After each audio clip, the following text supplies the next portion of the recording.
Alors, la dernière conférence de la journée sera avec André Stern, que vous connaissez peut-être déjà.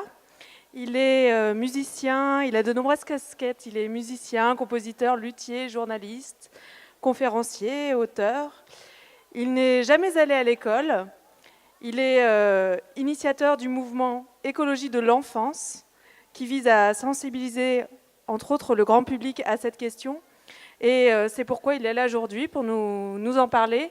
Et j'ajoute que cette conférence sera suivie d'un atelier sur cette notion d'écologie de l'enfance. Donc un atelier de 2 heures, si vous avez la possibilité de rester, ce sera un moment d'échange avec André Stern, que je vous remercie d'applaudir chaleureusement.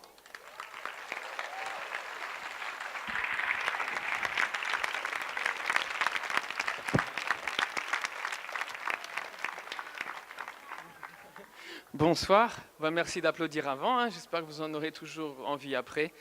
Je suis ravi d'être ici et ravi d'être avec vous. Alors voilà, je suis présenté, merci beaucoup. La caractéristique d'une bonne présentation, et c'est le cas, c'est que du coup le conférencier n'a presque plus rien à dire.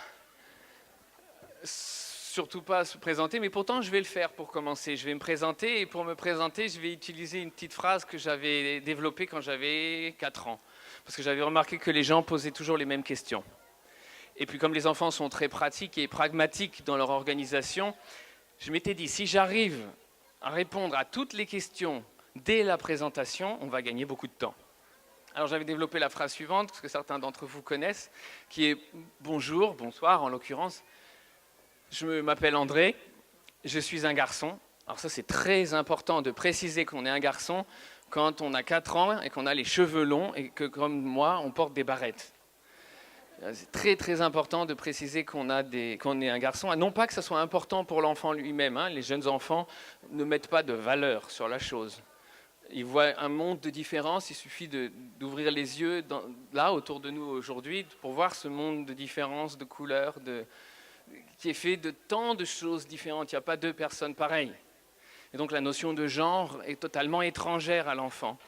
Et donc en plus, il n'y a pas de hiérarchie pour l'enfant entre les genres. Et donc, bien évidemment, fille, garçon, tout ça, c'est assez flou pour un enfant. C'est pas ça qui compte. Seulement, il y a une chose que les enfants détestent, c'est tout ce qui fait peur. Or, une des choses qui nous fait le plus peur, à nous autres, c'est la peur des autres. Vous connaissez ça. Si quelqu'un réagit parce qu'il a eu peur, ben, tout le monde autour a peur aussi. Vous connaissez, non? Ça marche toujours. Donc l'enfant veut éviter ça. Et un adulte qui remarque qu'il s'est trompé de genre sur un enfant réagit toujours « Oh, je suis désolé, je me suis trompé ». Vous l'avez certainement... Ben voilà. J'ai réussi à faire pleurer un... Ben voilà, c'est la démonstration parfaite et j'en suis parfaitement désolé. Or, c'est pourtant comme ça que réagissent les adultes quand ils se... Vous avez certainement remarqué, hein, Bonjour mademoiselle, tu as quel âge? Non, mais... je suis désolé. Voilà. Alors, donc, l'enfant veut absolument éviter ça. Donc, bonjour, je m'appelle André, je suis un garçon, j'ai 4 ans, je ne mange pas de bonbons. Alors ça aussi, c'est très important à l'époque, parce que déjà, je n'aimais pas les bonbons, mais en plus, je ne sais pas si vous vous rappelez de cette injonction paradoxale qui était, les parents disaient « n'accepte jamais de sucreries de la part d'étrangers », tandis que dès que, en tant qu'enfant, en tout cas là où j'ai grandi, tu entrais dans une boutique quelconque, il y avait toujours une coupelle pleine de friandises pour les enfants. Et entre les deux, c'était toujours très difficile de choisir son camp. Moi, il se trouve que j'aimais pas, donc c'était facile. Donc je récapitule une dernière fois cette phrase. Bonsoir, je m'appelle André, je suis un garçon, j'ai 4 ans, je ne mange pas de bonbons et je ne vais pas à l'école. Et alors la dernière partie de la phrase qui répondait à la question qui m'était toujours posée, qu'est-ce que tu fais là dans la vie à cette heure-ci alors que c'est l'heure d'être à l'école, provoquait toujours une certaine agitation. C'est toujours le cas aujourd'hui. Et pourtant, il n'y a pas grand-chose, voire en réalité rien, qui est changé. Je peux me présenter de la même manière ce soir.